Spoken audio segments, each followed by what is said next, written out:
Direto do canal Chupa Essa Manga, aqui estou eu, professor Jean de História, Colégio Juvenal de Carvalho e Auxiliadora Fortaleza, para fazermos juntos a nossa revisão da prova trimestral. E eu quero agradecer por todo esse ano e que estivemos juntos, tá certo? Da parceria, de todas as nossas brincadeiras e nosso tempo de aprendizado. E agora nós vamos arrochar e terminar esse negócio com chave de ouro. Então, primeiramente eu quero lembrar a você justamente a questão do conteúdo programático. Então, nosso conteúdo programático não esquece que a nossa matéria da prova é anual. Então, na nossa primeira etapa, tá certo? Eu escolhi na unidade 1 o capítulo número 2, chamado A Escravidão Indígena no Brasil. Só esse, ok? Na segunda etapa, a nossa unidade 2, eu escolhi o capítulo 4, que tem lá os assuntos as revoltas nativistas e as revoltas anticoloniais. E por fim, onde terá 70% da prova, o capítulo 7 e 8. No capítulo 7 nós temos duas revoluções, a Revolução Inglesa, a Revolução Francesa.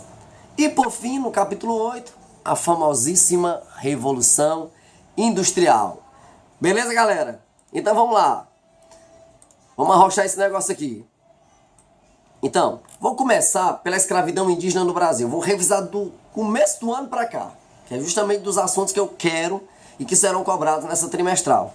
Então não deixe de prestar atenção. Repete de novo se necessário for, assiste de novo se necessário for, tá bom? Então vamos lá. Sobre a escravidão indígena no Brasil é importante destacar um ponto importantíssimo, tá certo? Então a escravidão indígena, ela perpassa o período da história do Brasil chamado Brasil Colônia. Foi o primeiro contato que os europeus tiveram, tá certo? Que acabou se tornando futuramente mão de obra escrava, tá certo? A população indígena. E aí o que é que nós temos que entender? A mão de obra escrava, a escravidão indígena, ela foi combatida por um grupo chamado de jesuítas. Então os jesuítas defendiam, tá certo, a catequese indígena, que eles deveriam ser salvos, que eles eram merecedores do céu, merecedores do paraíso. Então, os jesuítas defendiam abertamente a questão indígena, tá certo? Então eles combatiam, então a igreja combatia severamente a escravidão do índio, tá certo? E era representado esse jesuíta pela ordem jesuíta. Lembra? Foi criado na Europa, depois da Reforma Protestante, a Companhia de Jesus. Então é a ordem jesuíta. A ordem jesuíta combatia, através da igreja, a escravidão indígena, tá certo? Cujos padres eles tinham maior interesse, tá certo? Em que eles fossem convertidos, que eles fossem salvos, tá certo? Então, não desejavam que eles fossem escravos. Tranquilo? Então, outra coisa importante também que a gente pode destacar, também da escravidão indígena, é o seguinte: as dificuldades da escravidão indígena, tá certo? Ela se dá a ponto de ser necessário os portugueses optarem pela troca da mão de obra. Presta atenção, deixa eu explicar melhor. A primeira mão de obra escrava é a indígena. Progressivamente ela vai ser trocada pela mão de obra escrava africana. Por quê? Pelos altos lucros que o índio dava. Pelos altos lucros que o africano dava. Então, as dificuldades de escravizar o índio conhecia a floresta. Então, quando ele fugia, quase que impossivelmente era possível recapturá-lo. Então, por isso vai vir a troca da mão de obra indígena pela africana. E aí o que é que vai acontecer? Essa opção pelo africano é o lucro. A troca do índio pelo negro é justamente as dificuldades de escravização. Não é à toa que a gente já falou isso no começo do ano, que quando um índio fugia, o negro fugia, o negro era muito mais fácil de ser recapturado do que o índio, porque o índio conhecia muito bem o seu espaço territorial, tá certo? Conhecia muito bem as suas terras, tá bom? Tranquilo? Então vamos passar para o outro ponto. Então outro ponto importante da unidade 2 é justamente as revoltas nativistas e as revoltas anticoloniais. A princípio, eu quero que você saiba de uma coisa, tá certo? Revoltas nativistas, elas não têm por objetivo fundamental tornar o Brasil independente. Sacou? Então as revoltas nativistas, elas não têm por objetivo tornar o Brasil independente. As que têm esse desejo são as revoltas olha o nome, anticolonial. Essas sim desejavam uma ruptura com o domínio português para com o Brasil. As nativistas não. Já quem são as nativistas? As nativistas nós podemos classificar como Revolta dos Beckman, Guerra dos Emboabas, Guerra dos Mascates, Revolta de Vila Rica, tá certo? Que também é conhecida como a Revolta de Filipe dos Santos, tá bom? Então vamos falar aqui de forma aleatória. Por exemplo, a Guerra dos Mascates. Então, ela aconteceu em Pernambuco entre os anos de 1709 e 1710, tá certo? Esse movimento caracterizou-se fundamentalmente, tá certo? Pela oposição, tá certo? Pela oposição entre os comerciantes de Recife contra os senhores de engenho que moravam em Olinda, tá certo? Tendo como base a tentativa, tá certo? Dos mercadores recifenses, os que moravam em Recife, em conseguir maior autonomia política e cobrar as dívidas dos produtores de açúcar de Olinda. Então era uma disputa. E você lembra que dessa disputa, os recifenses queriam ter autonomia, cobrar seus próprios impostos. Então ter o Pelourinho na sua cidade. Beleza? Outra é a Revolta dos Beckman. A Revolta dos Beckman de 1684, que acontece no Maranhão, tá certo? Ela tem como base justamente o descontentamento com a proibição da escravidão indígena, tá certo? Que havia sido decretado pela coroa portuguesa, tá certo? E havia sido um pedido da própria Companhia de Jesus, a gente acabou de falar sobre essa Companhia de Jesus, né? Que desejava catequizar o índio, tá certo? E aí prejudicou a extração das famosas, entre aspas, drogas do sertão, tá certo? Pelos colonos europeus. Tranquilo? Outra também, e acontece nas Minas Gerais, no ano de 1720, a Revolta de Vila Rica, ou Revolta de Filipe dos Santos, tá certo? Esse levante teve como causa principal a oposição do sistema de taxação, tá certo? Da taxação da coroa portuguesa, porque resolveu criar 4 casas de fundição. O que eram as casas de fundição? Chegava o ouro, as pepitas, derretia, transformava em barra de ouro, e na barra tinha lá o brasão da coroa portuguesa, já saía com ouro quintado. 1/5, cerca de 20%.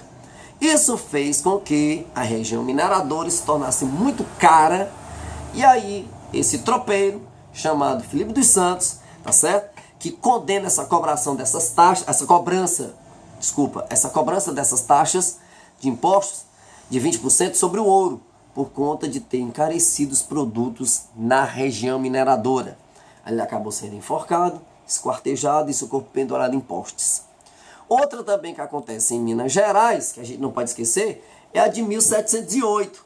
Essa de 1708 é interessante, que é a famosa Guerra dos Emboabas, que é quando se encontra o ouro. E quem encontra o ouro, quem é? São os bandeirantes paulistas. E a estes bandeirantes paulistas, que foram os primeiros aventureiros a embrenhar, a ocupar a zona da mineração, eles eram totalmente contrários aos forasteiros, tá certo? Que foram os grupos que chegaram depois na região, e eles queriam ter o direito à exclusividade da exploração do ouro, tá certo? Só que quando foi encontrado o ouro, era o maior desejo de Portugal ter encontrado o famoso ouro no Brasil, atraiu um contingente populacional imenso, principalmente de portugueses de Portugal na região. Tá certo? Então, quanto mais pessoas explorando o ouro, mais quinto seria pago. Não é à toa que muitos saíram da região mineradora, que hoje é Minas Gerais, e foram mais para o centro do Brasil. Mato Grosso, Goiás e aí vai. Tá certo? Essas são as revoltas nativistas. Além das revoltas nativistas, nós temos as revoltas anticoloniais. O nome já está dizendo anticolônia, contra a dominação portuguesa. Então são os dois movimentos que desejam o fim do controle português no Brasil. Então desejam a independência nacional. Aí vamos lembrar lá daquela tabelinha, tá certo? Aquela tabelinha lá que nós construímos. Então, Conjuração Mineira, aqui para minha mão, 1789, esse bloquinho aqui. 1789, Conjuração Mineira. 1798, Conjuração Baiana. Os dois movimentos tinham como objetivo fundamental tornar o Brasil independente. independência nacional. Os dois movimentos, tá certo, tiveram influência ideológica a filosofia iluminista. Os dois movimentos tiveram como exemplo em destaque Conjuração Mineira. Conjuração Mineira, a independência dos Estados Unidos. Conjuração Baiana vai ter como influência a Revolução Francesa. Camada social participante. Na Conjuração Mineira, nós temos a elite. Na Conjuração Baiana, nós temos as camadas médias e baixas. Tá certo? Outra coisa importante que também que faz parte dessas características todas é justamente a causa local. A causa local dos mineiros. A crise do ouro. A crise na mineração. Causa local dos baianos. A crise no abastecimento. Proposta social dos mineiros. Moderada. Proposta social dos baianos. Radical. A gente deu até um exemplo, lembra? Os baianos que tinham uma proposta radical desejavam o fim da escravidão. Os mineiros que tinham uma proposta social moderada desejavam o quê? A manutenção da escravidão. Ok? Tranquilo? Então, os dois movimentos desejavam estabelecer no Brasil, após a sua independência política, o regime chamado República. Os dois desejavam a República. Tá certo? Outra coisa também importante sobre isso mesmo assunto. Deixa eu ver aqui na minha revisão. Então, outra coisa importante também. Falei. Ok. Bom, vamos agora para os 70% agora da nossa revisão. Revolução Inglesa, Revolução Francesa e Revolução Industrial. Então vamos falar aqui de uma forma bem aleatória para você compreender. Tá certo? Na chamada Revolução Inglesa, a Revolução Gloriosa. Então é esse próprio termo de Revolução Gloriosa que vai se destacar periodicamente entre 1688 e a 1698, o triunfo das ideias liberais na Inglaterra, tá certo? Então, praticamente um século antes, isso iria acontecer na França depois, né, posteriormente, entre outras partes da Europa. Então a Inglaterra inova, a Inglaterra é pioneira nesse sentido da própria filosofia iluminista. Então, o que é mesmo a Revolução Gloriosa? O que é que se deu mesmo da Revolução Gloriosa? Que foi o fim daquele fluxograma que a gente estudou, sabe, com Guilherme de Orange. Então, o que foi mesmo, no final das contas, a Revolução Gloriosa? Tá certo? Ela correspondeu a que objetivo? Limitar a autoridade real. Limitar a autoridade real com a consolidação do parlamentarismo. Basta você lembrar daquilo que eu escrevi na lousa. Saca só, presta atenção. Rei versus parlamento. Lembra que o parlamento nunca era ouvido por conta do autoritarismo, do absolutismo. Então, na verdade, a Revolução Gloriosa, ela queria acabar com o absolutismo real. Não era com a monarquia, era com como os reis governavam, que era de forma absolutista. Se a Revolução Gloriosa triunfou, significa dizer, na verdade, que houve uma limitação da autoridade real. Então, o estabelecimento, o fortalecimento, a consolidação do parlamentarismo. Beleza? Vamos lá, vamos continuar.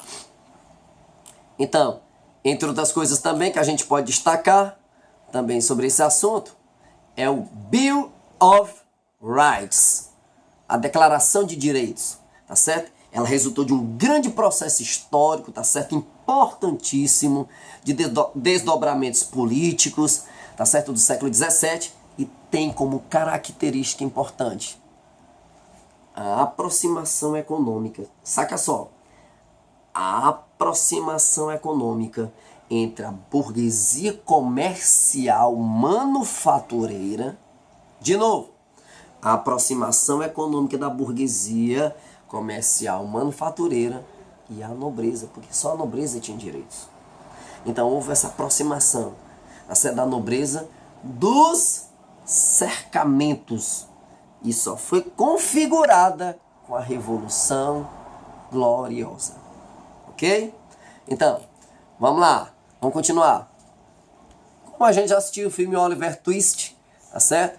do escritor, essa história é de um livro do escritor Charles Dickens, né? Publicou Oliver Twist, tá certo?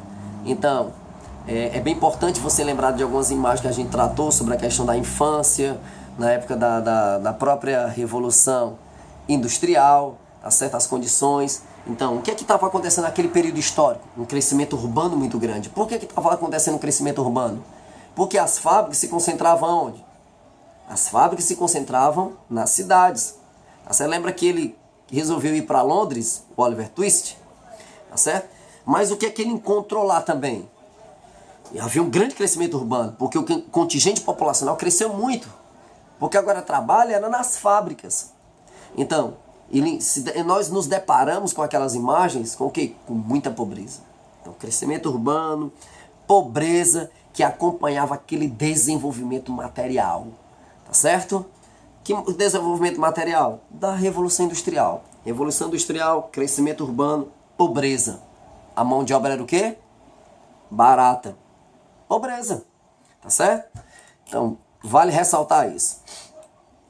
Outra coisa importante também sobre a Revolução Inglesa, que a gente pode destacar, é o famosíssimo Oliver Cromwell, tá certo? Que decretou o famosíssimo ato de navegação, consolidando a marinha inglesa como a maior do mundo sobre a da Holanda, que era a maior. A Inglaterra passou a ser a melhor e maior. Então, o destaque a isso é justamente o Oliver Cromwell, naquele momento em que a monarquia havia dado um fim, ele havia dado um fim à monarquia inglesa e havia estabelecido uma república, que até se tornou conhecida como a República Puritana, ou República de Oliver Cromwell. A República Puritana de Oliver Cromwell é quando ele aprovou o ato de navegação. Tá certo? Outra coisa importante também que nós podemos destacar. Deixa eu ver. Então, Ok. Certo. Vamos destacar aqui agora a Revolução Francesa. Tá certo? Bem importante também a questão da Revolução Francesa. Então, seguinte. Todas aquelas fases é importante que você saiba.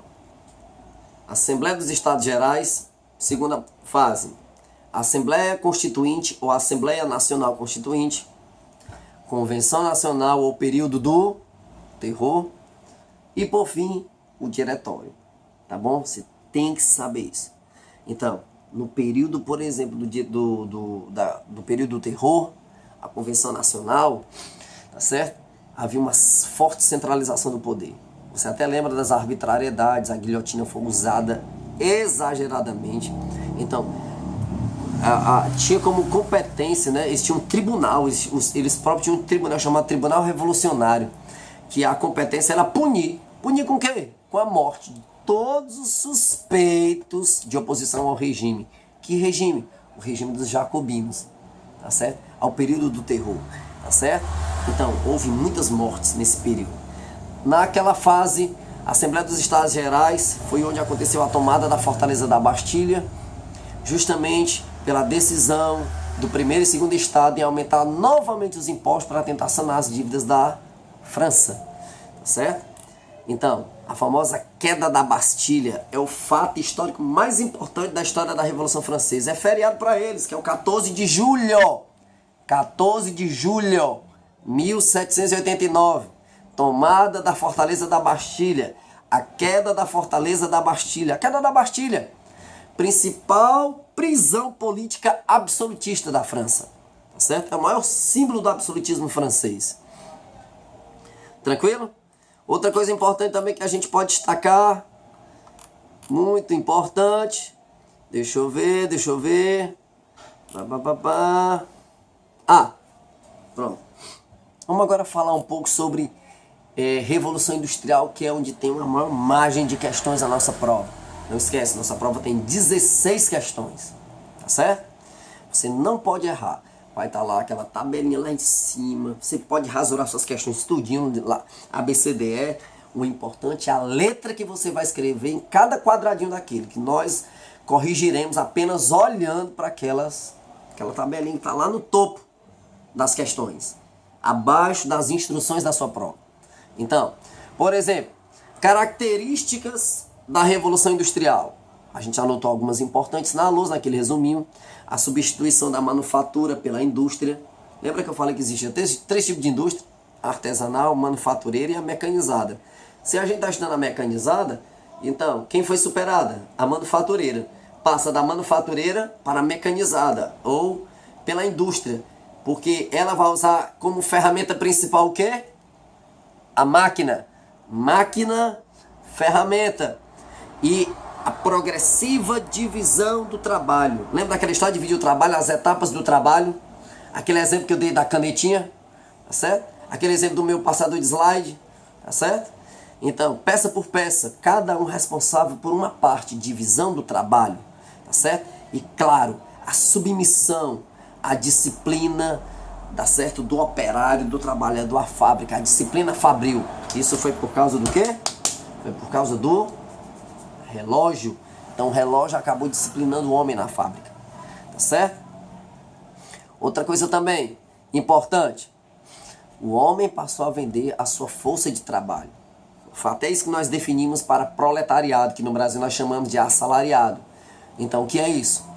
Eu vendo a minha força de trabalho em troca de pagamento. Eu não sou o dono dos meios de produção, tá certo? Então eu sobrevivo da venda da minha força de trabalho, ok? Então, porque os trabalhadores são destituídos, eles não têm a posse dos meios de produção, tá certo? Então, a gente viu o iniciozinho do filme Tempos Modernos, quando ele colocou aquelas três imagens, né? O relógio primeiro, as ovelhinhas tosadas, a população, os trabalhadores correndo por causa do tempo, do trabalho. E quando começou o filme, tava lá o Chaplin, o quê, ó? Acochando aquilo ali, né? Tá certo? Dando ênfase o quê? Nas fábricas. Ele apertando aquelas porcas. O que era? Esse tipo de trabalho pode ser visto hoje em dia, tá certo? Como que? Trabalho em série. E ele apertava o outro, ó. Ele apertava o outro, ó. Pá.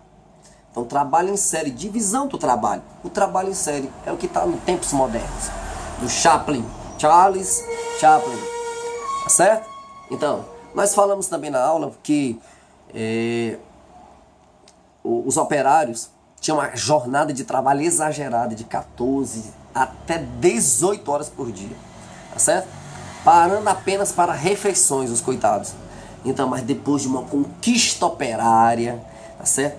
A quantidade de horas ficou estabelecida em média que eles só poderiam trabalhar no máximo, tá certo? Aliás, só poderiam trabalhar em média, tá certo? Ficou estabelecido um teto de trabalho de 8 horas, tá certo? E não mais essa esculhambação de 14, 15, 16, 17 e até 18 horas. Tá certo? Então a Revolução Industrial ela favoreceu ao capitalismo. Que tipo de capitalismo? Tá certo? O capitalismo industrial. Desculpa. Presta atenção. A Revolução Industrial ela favorece o desenvolvimento de quê? De qual sistema econômico? Nós vivemos até hoje nele. O sistema capitalista. Tá certo? Então é um desenvolvimento. Por isso que a gente chama que quando aconteceu a Revolução Industrial, esse modelo de capitalismo nós chamamos de capitalismo industrial. O século XVIII passou a ser chamado de capitalismo industrial, com o advento da indústria. Tá certo? Outra coisa importante que a gente pode destacar também é o seguinte. Deixa eu ver.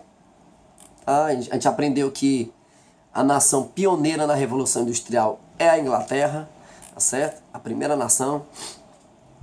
Aí eu lembro que eu te contei na sala de aula que tem umas charges que é bem legais, tá certo? Uma que até apareceu no Jornal do Brasil.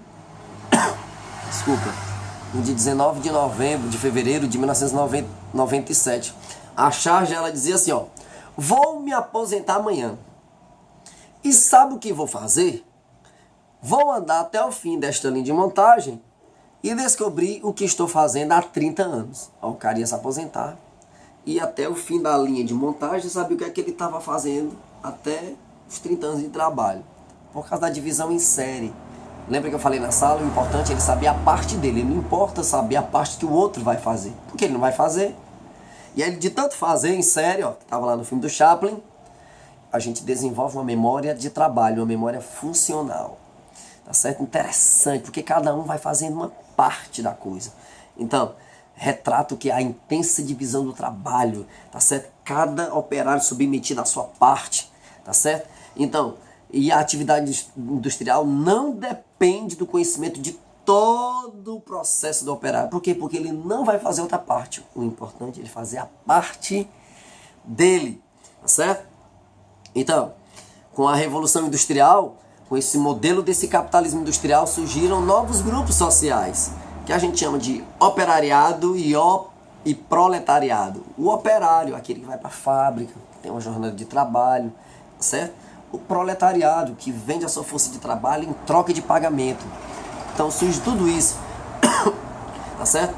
E na própria Revolução Industrial, tá certo? Ela se dá na Inglaterra, uma Inglaterra que tinha uma monarquia parlamentar, uma Inglaterra que tinha ideias políticas liberais, que era o liberalismo, tá certo? Uma Inglaterra que professava o protestantismo como religião, nós vimos no filme A Outra, depois do casamento com a Ana Bolena, tá certo? E que havia uma liberação da mão de obra. Essa liberação da mão de obra a gente chama de cercamentos, beleza? E no mais, galera, a revisão é essa. Eu quero agradecer mais uma vez esse tempo que nós tivemos esse ano, das revisões que nós fizemos, as revisões que fizemos na sala de aula, tá certo? A do celularzinho, que foi para as parciais, essa do vídeo, tá certo? Que são das trimestrais, esse é o nosso último vídeo. Quero agradecer, espero que todos passem e que possam usufruir das suas férias, viajar com seus pais, sejam felizes. E no próximo ano é o grande Marcos Bezerra. Espero que vocês recebam com muito clamor, tá certo? Pelo Marquinhos. É um cara muito abençoado, um professor de história muito abençoado. Foi meu professor. Estou aqui para dizer que ele é o cara. Então eu quero que vocês recebam com muito respeito a vida dele, tá certo? Ele como professor e profissional, tá certo? O Marquinhos. Então, no mais, galera, foi um prazer estar com vocês. Vou sentir muita saudade de vocês, tá certo? A galera do Auxiliadora, nas suas novas fases, nas novas escolas, os que forem para o Juvenal de Carvalho, vai ser um prazer estar com vocês lá. E os que forem para outras escolas, sejam felizes. Olha, foi um prazer imenso. Vou guardar vocês no meu coração, tá certo? Foi um prazer imenso estar com vocês, com toda essa galera, todos esses professores que estivemos lá. Então, para mim, foi um privilégio, tá certo? Amo vocês. E no mais, chupa essa manga. Valeu!